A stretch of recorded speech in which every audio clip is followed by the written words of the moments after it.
జనగామ నియోజకవర్గం చేర్యాలపట్నంలోని presentation high స్కూల్లో శనివారం రోజున జాతీయ సైన్స్ దినోత్సవ వేడుకలు ఘనంగా జరిగాయి. ఈ సందర్భంగా ముఖ్య అతిథిగా విచ్చేసిన Cheryala municipal chairman Mustyala Aruna Balanarasaiah, vice chairman Medisetti Umasridhar, councillor Bhunadri Sudesh పాల్గొన్నారు. ఈ సందర్భంగా చైర్మన్ ముస్త్యాల అరుణ బాలనరసయ్య మాట్లాడుతూ పరిశోధనలే అత్యున్నత జీవన విధానానికి సోపానాలుగా మారుతాయని, విద్యార్థి దశ నుంచే ప్రతి ఒక్కరూ శాస్త్రీయ విజ్ఞానం పట్ల అవగాహన కలిగి ఉండాలని పేర్కొన్నారు. అలాగే విద్యార్థులు తయారు చేసిన ప్రాజెక్టులు అద్భుతంగా ఉన్నాయని, వీరిని ఇంత అద్భుతంగా తీర్చిదిద్దిన ఉపాధ్యాయ బృందానికి ప్రిన్సిపాల్ కు అభినందనలు తెలుపుతున్నామని అన్నారు. అత్యుత్తమ ప్రతిభ కనపరిచిన విద్యార్థులకు బహుమతులు ప్రదానం చేశారు. ఇంకా ఈ కార్యక్రమంలో పాఠశాల ఉపాధ్యాయ బృందం పాల్గొన్నారు.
మనకు అలంకారాలు రెండు రకాలుగా ఉంటాయి. మొదట అర్ధ అలంకారాలు మరియు శబ్ద అలంకారాలు. అర్ధ అలంకారాలు మనకు 7 రకాలుగా ఉంటాయి. ఉపమాలంకారం, ఉత్ప్రేక్షాలంకారం, ఉపక అలంకారం, శ్లేషాలంకారం, అతిశయోక్తి అలంకారం, స్వభావోక్తి అలంకారం మరియు అర్ధాంతరనాశ అలంకారం. మరియు శబ్ద అలంకారాల్లో మనకి 6 రకాలు ఉంటాయి. నృత్యానుప్రాస, చేకానుప్రాస, లాటానుప్రాస, అంత్యానుప్రాస, యమకం, ముక్తపదగ్రస్తం. ఇంకా ఈ 6 రకాలు మనకు శబ్ద అలంకారంలోనే ఉంటాయి. From 9th standard. This is the artificial intelligence robot which helps in our future. It has so many advantages and some disadvantages. Our friend will explain about advantages. Advantages like it reduces the human time and gives support to the human. AI means the machines that help and learn like human beings. It has so many disadvantages that will be explained by our friend Vignesh. It has high cost and implementation challenges, and it involves in the human emotions and human creativities. It damages the human health like eye issues, anxiety, and low self-confidence. This is our diagnosis of AI. Because AI is not to replace the human beings, but it is there to support the human beings. Thank you.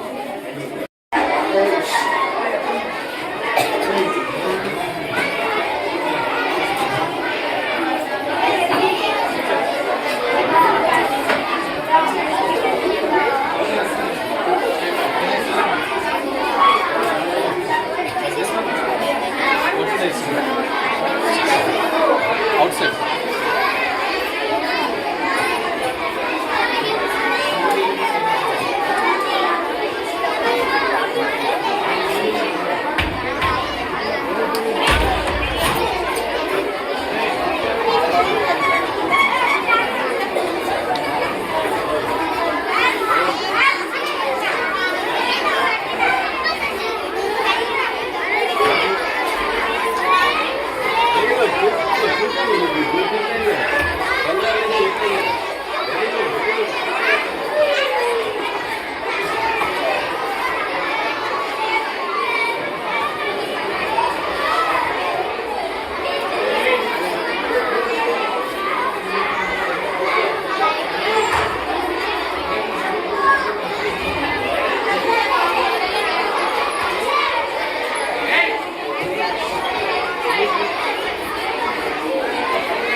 Written explain.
Water resources.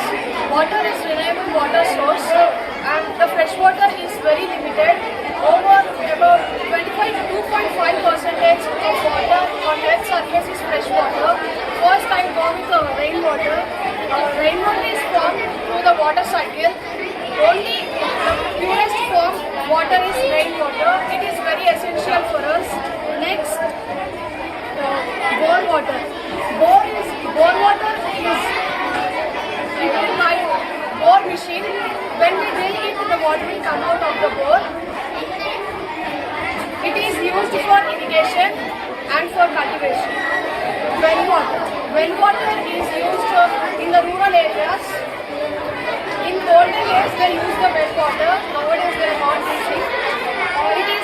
The water is recharged through the rainwater and it is refilled through the rain only. Next, the hand pump. Hand pump. It is also essential from the groundwater only. It will also come from ground. And finally, water is our life, so we must protect it. బాగుంది. పాప 8th class, బాబు 2nd class. Exhibition కూడా చాలా బాగుంది. School కూడా systematic ఉంది, చాలా బాగుంటుంది school. పేరు కార్యక్రమం చేశారు, చాలామంది పిల్లలు కూడా బాగా చేశారు. క్రియేటివ్ బాగుంది. స్కూల్లో మా కూతురు 7th క్లాస్ ఇప్పుడు 5th నుంచి 7th వరకు కూడా బాగా ప్రిపేర్ అయ్యి ఫస్ట్ క్లాస్లో పాస్ అవుతుంది. నిన్న ఎగ్జిబిషన్ బాగా థర్డ్ ప్లేస్లో వచ్చింది మా కూతురు. పర్వాలేదు, ఇప్పటి వరకు అయితే మంచి రిజల్ట్ ఉంది ప్రజెంట్ స్కూల్ తరఫున ఎగ్జిబిషన్. దానివల్ల మాకు ధన్యవాదాలు. బాగానే ఉంది. ఈ ఫెసిలిటీ పెట్టుడు కూడా వాళ్ళకు కూడా కొద్దిగా ఇంప్రూవ్మెంట్ అనేది కలుగుతుంది. ఇప్పటికైతే బెస్టే ఉంది. స్టడీ పర్పస్లో కూడా ఇంతకుముందు కంటే ఇప్పుడు కొద్దిగా బాగానే చదువుతుంది. ఇప్పటివరకు అయితే సాటిస్ఫై ఈ స్కూల్లో చేస్తున్నాం. ఈ ప్రజెంటేషన్ హై స్కూల్లో ఉన్న సైన్స్ ఫేర్ చాలా బాగుంది. పిల్లలకి, పేరెంట్స్కి కానీ అందరికీ అన్ని విధాలుగా ఉపయోగపడేగా, సబ్జెక్టు పరంగా కానీ మోటివేషన్ పరంగా కానీ ఎక్స్పెరిమెంట్ చాలా బాగా చేశారు. Especially thanks to Jyothi sister. ఇలాంటి ప్రదర్శన చేయడం వల్ల చాలా బాగుంది. ఇంకా ఇలా మరెన్నెన్నో చేయాలని చెప్పేసి మా పేరెంట్స్ కానీ స్టాఫ్ కానీ అందరం కోరుకోవడం జరుగుతుంది. చాలా బాగుంది. Nice visiting, nice explanation. Especially thanks to subject teachers and HM and students. Thanks to everyone. High స్కూల్లో జరిగినటువంటి సైన్స్ ఫేర్ పైన మీరు అన్ని వీక్షించారు, మీ యొక్క అభిప్రాయం చెప్పండి. ప్రజెంటేషన్ స్కూల్లో పిల్లలందరూ చాలా బాగా, అంటే వాళ్ళలోని సృజనాత్మకత వెలికితీసి వాళ్ళు ఏం చేయగలుగుతారో వాటిని మీరు టీచర్స్ అందరూ ప్రిపేర్ చేపించారు. ఆ విధంగానే పిల్లలు కూడా ఎంతో బాగా ఎక్స్ప్లెయిన్ చేస్తూ మమ్మల్ని నిజంగా చిన్న పిల్లలు కూడా ఈవెన్ ఫస్ట్ క్లాస్ నుంచి ఈవెన్ 10th క్లాస్ వరకు కూడా పిల్లలు చాలా బాగా ఎక్స్ప్లెయిన్ చేశారు. వాళ్ళ తెలివికి అనుగుణంగా వాళ్ళు ప్రతి ఒక్కటి వాళ్ళు మాకు ఎక్స్ప్లెయిన్ చేశారు. అవి చాలా బాగున్నాయి, మమ్మల్ని చాలా ఇంప్రెస్ చేశారు. కాబట్టి పిల్లలందరి భవిష్యత్తు బాగుండాలని మరోసారి మమ్మల్ని ఈ విధంగా రప్పించినందుకు మాకు చాలా సంతోషంగా ఉంది. పిల్లలందరికీ నా యొక్క ధన్యవాదాలు తెలియజేస్తాను. ఈరోజు ప్రజెంటేషన్ స్కూల్లో అంగరంగ వైభవంగా జరుగుతున్నటువంటి ఈ యొక్క సైన్స్ ఎగ్జిబిషన్లో మీరు పాల్గొన్నారు, మీరు అన్ని వీక్షించారు, మీ యొక్క అభిప్రాయం. ఈరోజు ప్రజెంటేషన్ స్కూల్లో సైన్స్ ఫేర్కు రావడం జరిగింది. దానిలో పిల్లలు ప్రతి ఒక్క ఐటెం చాలా బాగా చేశారు. వాళ్ళు ఎక్స్ప్లెయిన్ చేసే విధానము చాలా బాగుంది. ప్రజెంటేషన్ స్కూల్ అంటేనే ఒక బ్రాండ్, ఆ బ్రాండ్ పిల్లలు ఫుల్ సక్సెస్ అవుతారని ఒక నమ్మకము. అదేవిధంగా వాళ్ళ గోల్ ఏది ఉందో అది రీచ్ కావాలని అమ్మవారిని కోరుకుంటున్నాను. చాలా బాగుంది. Thank you so much ma'am. Thank you. ఈరోజు మా పాఠశాల ప్రజెంటేషన్ హై స్కూల్ చర్యాలలో జరుగుతున్నటువంటి సైన్స్ ఫేర్లో ఎంతో ఉత్సాహంగా కృషితోటి మా పిల్లలందరూ కూడా ఎంతో మంచిగా తయారు చేస్తున్నారు. వాటిని సందర్శించడానికి ప్రతి పేరెంట్ కూడా ఎంతో ప్రోత్సాహంతో పిల్లల్ని అభినందిస్తూ వీక్షిస్తున్నారు. వాళ్ళ నుండి తెలుసుకుంటే వాళ్ళు చాలా హ్యాపీగా ఉన్నారు. ఎందుకంటే ప్రజెంటేషన్ స్కూల్లో మొట్టమొదటిసారిగా ఇంత పెద్ద ఎత్తులో సైన్స్ ఫేర్ జరగడం అన్నది ఇదే మొదటిసారి. ఎందుకంటే నేను వచ్చినప్పటి నుండి కూడా పిల్లల యొక్క భవిష్యత్తు కోసం, వాడి విద్య కోసం కృషి చేయడమే మా యొక్క సభ యొక్క ముఖ్య ఉద్దేశం. వారిని మంచి విద్యార్థులుగా తీర్చిదిద్ది సొసైటీకి ఒక మంచి పౌరులుగా వాళ్ళని ముందుకు నడిపించాలన్నదే మాకు ముఖ్య ఉద్దేశంగా మేము పాఠశాల నడిపిస్తున్నాము. మా పాఠశాలలో దాదాపుగా 70 మంది స్టాఫ్ తోటి మా పాఠశాల పిల్లలకు చదువు బోధన అందిస్తున్నామని మేము గొప్పగా చెప్పుకోవడానికి గర్వపడుతున్నాము. అదేవిధంగా మా పాఠశాలలో ఈ సంవత్సరం 200 మీటర్ల రన్నింగ్ ట్రాక్ను, బార్గేట్స్ను మరియు స్మార్ట్ టీవీలతోటి పిల్లలకు విద్యను అందించడం జరుగుతుంది. రాబోయే సంవత్సరంలో కూడా ముందుగా పిల్లల యొక్క భవిష్యత్తును తెలుసుకొని వాళ్ళకి ఏఐ అనేటువంటి డిజిటల్ టచ్ స్క్రీన్ టీవీలతోటి మేము వారికి బోధన అందించడానికి మేము ఆలోచనలో ఉన్నాము. కాబట్టి ఇంత మంచి ఆభరణం మన సిద్దిపేట జిల్లాలో చూసుకున్నట్లయితే ఎక్కడ కూడా ఇటువంటి విశాలమైన, ప్రశాంతమైన, కాలుష్యానికి కావచ్చు, ట్రాఫిక్ కావచ్చు, వాహనాలకు కావచ్చు, అన్నిటికీ దూరంగా ఎంతో పిల్లలు ఉత్సాహంగా, ఉల్లాసంగా నేర్చుకోవడానికి, ఆనందంగా వారి యొక్క బోధనలో ఆసక్తికరంగా నేర్చుకోవడానికి ఎంతో ముందు చూపిస్తున్నారు. కాబట్టి ప్రతి ఒక్కరు కూడా దీన్ని గమనించి మా school presentation high school Cheriyal గుంటూరుపల్లిలో ఉన్నది. ఇంకా ఎక్కువ అధిక సంఖ్యలో మీ పిల్లల్ని మా పాఠశాలలో చేర్పించి భవిష్యత్తులో ముందు తరాల వరకు మంచి చిన్న శాస్త్రవేత్తలుగా ఇప్పటి నుండే వాళ్ళు ఎలా ముందుకు నడపాలన్నదే మా విద్యార్థులు పిల్లలకి బోధించడం జరుగుతుంది. కాబట్టి వారి కృషి, శ్రమ, సృజనాత్మకత అన్నిటిని కూడా ఈ యొక్క ప్రాజెక్ట్ సైన్స్ ఫేర్ ద్వారా ఈరోజు మేము సందర్శించబోతున్నాము. అందరూ కూడా వీక్షిస్తూ ఎంతో ఉల్లాసంగా, ఉత్సాహంగా మమ్మల్ని అభినందిస్తున్నారు. ఎప్పుడూ లేనిది మొదటిసారిగా ఇలా ఘనంగా జరుపుకోవటం మా ముఖ్యంగా గర్వపడుతున్నాము. ఈరోజు జరపడానికి కారణం ఏంటంటే సర్ సివి రామన్ మనకి భారతదేశ మొట్టమొదటి సైంటిస్ట్గా మనము కొనియాడుతున్నాము. ఆ పండుగ సందర్భంగా ఒక సైన్స్ ఫేరే కాదు, language Telugu, Hindi, English, maths, social అన్ని రంగాల్లో కూడా పిల్లలకు ముందు ఉండాలని చెప్పే ఈ ప్రాజెక్టుని మేము ఈరోజు ఇంత ఘనంగా జరుపుకుంటున్నాము. ఇక్కడికి వచ్చి వీచేసి వీక్షిస్తున్నటువంటి ప్రతి ఒక్క తల్లిదండ్రులకు, స్నేహితులకు, శ్రేయోభిలాషులందరికీ కూడా మా హృదయపూర్వకంగా నమస్కారములు తెలుపుతున్నాము.